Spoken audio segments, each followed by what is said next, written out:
Así es el escenario. El Consejo Nacional Electoral no es un órgano garantista, por esa y por muchas otras razones que yo les podría comentar. Yo concluí mi mandato como magistrado del Consejo Nacional Electoral luchando en todos los escenarios posibles, en el Consejo Nacional de Garantías Electorales, en discusiones con la Procuradora General de la Nación, Margarita Cabello, con el Registrador Nacional, con el Ministro de Gobierno, con el Presidente Iván Duque, con el Comandante del Ejército Zapateiro, todos los que se involucraron irregularmente en la campaña política para generar un fraude electoral y favorecer a Rodolfo Hernández.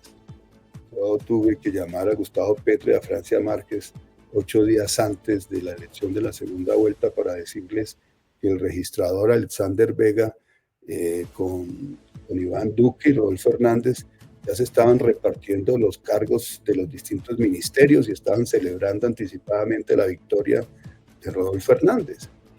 Y allí, 3 días antes de las elecciones, tuvimos esa cita, el jueves, junto con Gustavo Petro, Francia Márquez, y el debate fue muy fuerte, porque yo evidencié la ausencia de garantías y el intento de querer hacer un fraude electoral en esas elecciones. Y esto no lo he comentado públicamente, pero imagínense ustedes que en medio de esa discusión, de esa tensión del que podría ser el próximo presidente de la República, el señor Alexander Vega se levanta de la silla y se va. Y dice, bueno, me tengo que retirar porque voy a recibir a Rodolfo Hernández. Hombre, por favor, la falta de respeto, ¿no? Al mismo tiempo, yo solicité durante meses, bueno, yo hice varias cosas para que se conozcan también, porque no he hablado al respecto. Lo primero que logré, incluso con una oposición muy importante, siendo yo el único magistrado de la oposición, es que se volviera a colocar la firma y la huella en los formularios C11 cuando uno va a votar, porque había un fraude inmenso suplantando a los electores por parte de jurados homogéneos, cooptados. Muertos votando, me imagino. El hecho de que hoy tengan ustedes la incomodidad de ir a poner la huella y la firma cada vez que van a votar es culpa mía. Que manchen el dedo, es culpa mía. Pero eso fue todo un debate, involucrando a muchas organizaciones también, a la MOE, organizaciones internacionales, para que finalmente aceptaran que había que poner la huella y la firma. Luego, la invitación de una misión de la Unión Europea, de tener 150 técnicos de la Unión Europea observando las elecciones. Eso fue mi iniciativa. Y tuve que pelearme con ellos porque no querían aceptar una misión de observación de la Unión Europea de esa envergadura, porque decían que esas misiones eran para regímenes antidemocráticos. Colombia era una democracia absoluta, entonces ¿para qué necesitábamos una misión de observación de técnicos de la Unión Europea? Pues finalmente tuvimos esa misión de observación de técnicos de la Unión Europea, que estuvieron durante varios meses justamente escudriñando todo este escenario también técnico de los software, etcétera. Luego yo pedí, incluso recuerden que en ese debate Duque dijo, sí, le doy al Consejo Nacional Electoral y a la Registraduría los recursos para que realicen la auditoría técnica internacional sobre los software de escrutinio del proceso electoral. Y esa pelea yo la di, el ministro de Hacienda destinó los recursos para pagarlo producto de ese debate. Y sin embargo, Margarita Cabello y el registrador se encargaron de impedir que hubiese esa auditoría técnica internacional.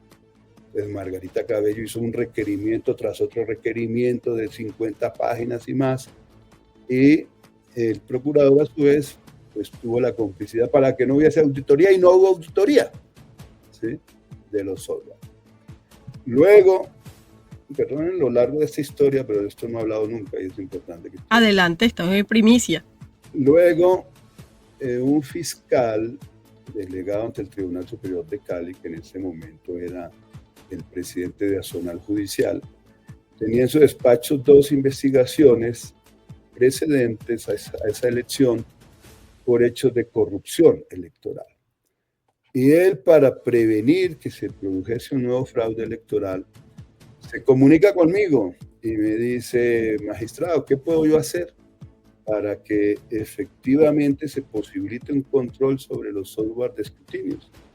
Yo le dije: pues haga una solicitud dirigida al Registrador Nacional del Estado Civil. Usted, como fiscal, solicita al Cuerpo Técnico de Investigaciones de la Fiscalía las personas expertas para que se pueda auditar el software de escrutinios. Y así lo ordenó él. Así lo ordenó. Ustedes lo pueden entrevistar cuando quieran, que sabe mucho sobre este tema de los fraudes electorales. Él lo ordenó él, e inmediatamente, no había pasado una hora, cuando Alexander Vega se comunicó con su amigo Francisco Barbosa, que son amigos además, y Francisco Barbosa inmediatamente decide quitarle la investigación al fiscal para que no pudiera seguir insistiendo en escrutar, en auditar ese software de escrutinio. Ahora, él tenía otra investigación. Entonces me dijo: ¿y ahora qué hago? Yo le dije: pues tienes otra investigación. Pues ahora no pidas tener un cuerpo técnico de investigaciones, que van a hacer lo mismo, lo van a negar. Pide tener una copia espejo, que es diferente, una copia espejo del software. ¿Una copia espejo a qué se refiere, Luis Guillermo?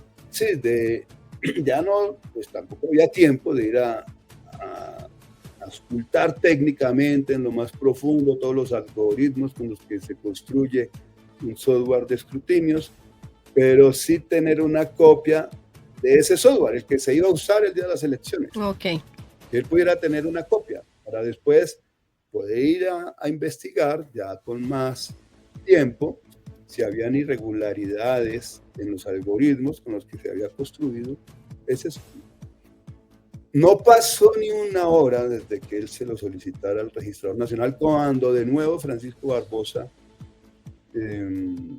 le quita la competencia para que él siguiera conociendo de esos delitos electorales.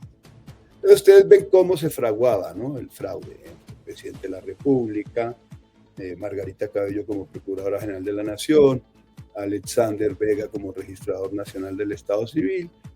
En el Consejo Nacional Electoral, pues yo era el único que me daba esta pelea, ¿no?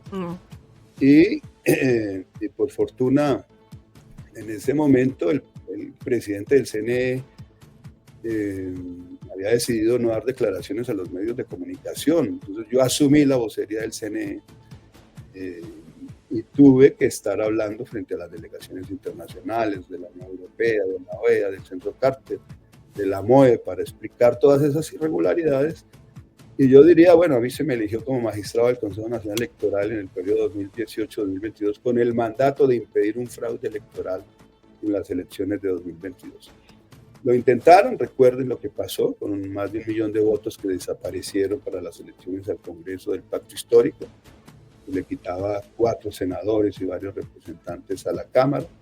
Lo intentaron en la elección presidencial. Yo estoy convencido que inflaron la votación de Rodolfo Hernández y le bajaron la votación a Gustavo Petro. Eso